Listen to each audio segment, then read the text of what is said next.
Hey guys, welcome back to another video, and today I'm going to be doing a kind of overview of some of my homemade guns. I've made a video similar to this in the past, about 4 months ago.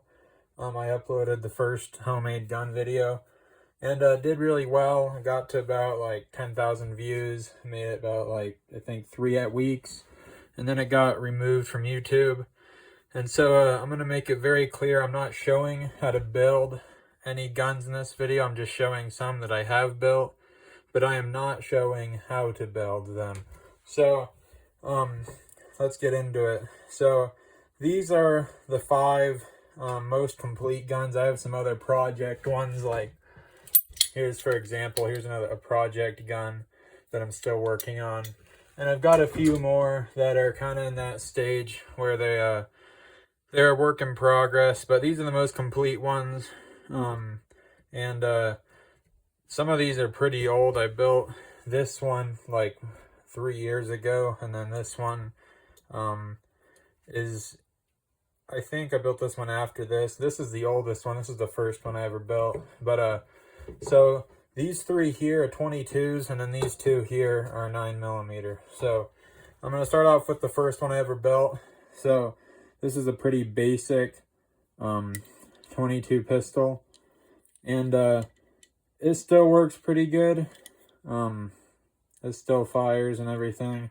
It's not 100% reliable like some of these other ones, but it's the first one I ever made, and when I started messing around with trying to build a working firearm. So this one, how it works is you need to put your finger behind the trigger because there's no trigger return spring, and then it just locks into place there. This is gonna be your hammer, and then the barrel, you can open it up by pushing in this pin and then applying pressure down on the barrel. It's pretty fast, actually, a pretty good design on my part. Then you can obviously put in your round, pop it up, and then when you pull the trigger, it will fire. So also, by the way, all these guns where I live, all these are 100% legal to build. And they all have rifled barrels. I used a rifling button to rifle them all. These 2 obviously took 9mm rifling buttons, and then these 3 here are took 22 rifling buttons. So this is the first one I ever built. It's pretty simple. I did blue it, cold bluing. It's pretty easy to do, and it just keeps the surface from rusting. But as you can see, most of these guns, like this one's been sitting around for 3 years, and it hasn't been in a necessarily wet environment, but it hasn't, I mean, it's been kept indoors, so it actually doesn't have that much surface rust at all. So you don't necessarily have to blue them, but it does make them look a little better. These 2 here are the only guns I've actually blued. And so, but anyways, this is the second 22 I ever built, and it's a different kind of trigger design. I have a video on trigger designs that's on my channel. I posted it about 3 months ago, and so you can go look at that if you want to see trigger designs. But this one's a little bit of a different trigger design. Basically how it works is more of a bolt action. So you'll basically come up here, you can put your round in, and then you can close the bolt, and then when you pull the trigger, you can hear that click. That'd be it firing, and then pull it back.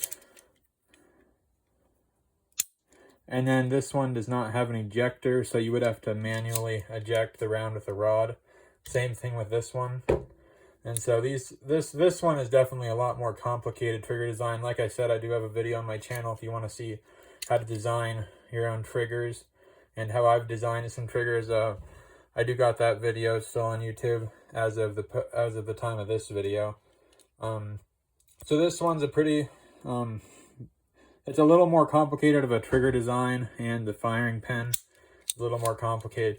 You can kind of see there's the firing pin down in the bottom. Since this is a rim fire, it's going to be hitting the bottom of that of the case. But yeah, this one was going to be interchangeable, so this barrel will actually thread out of here. I'm not going to do it right now just for sake of time, but it would thread out of here, and I was going to make it to where it could I was gonna have a 22 Magnum barrel too, and so this one I didn't really completely finish. I did have some reliability issues with this. I just need to increase the spring tension in here. I did make it to where it's adjustable, but that's pretty much it for this one. It didn't get completely finished, as you can see. I didn't make any grip scales for it, so it wasn't completely finished, but it is firing sometimes. Sometimes it'll work. Usually have to hit it like maybe twice, just to get enough force to set the round off. But so this one's kind of a work in progress, but I'm not going to work on it anymore. If anything, I just make a few changes, but this trigger design did work really well. This is the most recent 22 I ever built. I just finished this one. I've never made a video on this, on a full video. But this is the most recent 22. I call it the 22 V3. It's the third version of a 22 pistol I've made. And this one is 100% reliable. I have not had... It's also the most user-friendly out of any of them I built, other than maybe this one. This one's pretty user-friendly too. But this one's a 22, like I said, and it works every single time. If you want to see some firing videos, I have some shorts on here on YouTube, and then I have also some Instagram reels about it, of it firing, blanks, live rounds. This thing is extremely reliable, and it uses a different kind of spring other than this one. If you want to see me talk about more about spring design and trigger design, go watch that other video. But basically this one here, how it works is you unscrew this down here, the barrel will pop open. You can see I just have a empty case in there, because you're never supposed to dry fire 22. You can do it a little bit, but you're not supposed to. It can damage the firing pin. But on all these, the firing pin's pretty easy to remake, so I'm not too worried about it. But you don't want to be smashing your barrel up with your firing pin. Your barrel should be about as hard as your firing pin, but you don't want to be purposely smashing your firing pin into your barrel. So that's why I have this empty case in here. Basically, you can load your round in. You can put, there's the hammer back. Put this screw back in the bottom. That's what holds the barrel down. And then I have to pull this back to load in the round, otherwise the firing pin does not have a return spring on it, but it's held captive by this cotter pin, so it's not going to fall out. But basically, you can just, this one you do not have to put you can see I do have a trigger return spring, so all you do is pull the hammer back, clicks into place, as you can see there. And then when you pull the trigger, bang. And you're probably wondering what this rod is on the side. Or what this rod is for. Pull the hammer back. Unscrew this pin. Take out your rod. It's also screwed in. You can pull out your rod. Basically, when you have a round in there that you fired, you can take this rod down the barrel and take out that case. So, works pretty well. Definitely a nice design to have your rod for ejecting your cases on board the gun. So that's pretty neat. It looks a little funky on the side of the gun. If you don't want it there, you can just take it off and leave it. But this one works very well. The trigger design works really well. You can see there's the firing pin there. It hits at the top of the case. So the firing pin's back. This one works really well. And then for the sights, it's just got a notch drill cut in the hammer that's centered with the barrel, so you can just line that up and then bang. So this is probably one of the most reliable homemade guns ever built. It's extremely reliable. I've never had, ever since I got the spring tension set right in this one, and then the firing pin and everything, I've never had a problem with it. It fires every time you want it to. So that's a pretty good design. I'll put the screw back in the bottom of it. Alright, so that's it for the 22s. Now I'll talk about the 9mm. So this here is my first 9mm I ever built. And this one is now, it does not work anymore. If you can see, the frame bent down a little bit. So I just used sheet metal on it like all the other 22s. But eventually it did.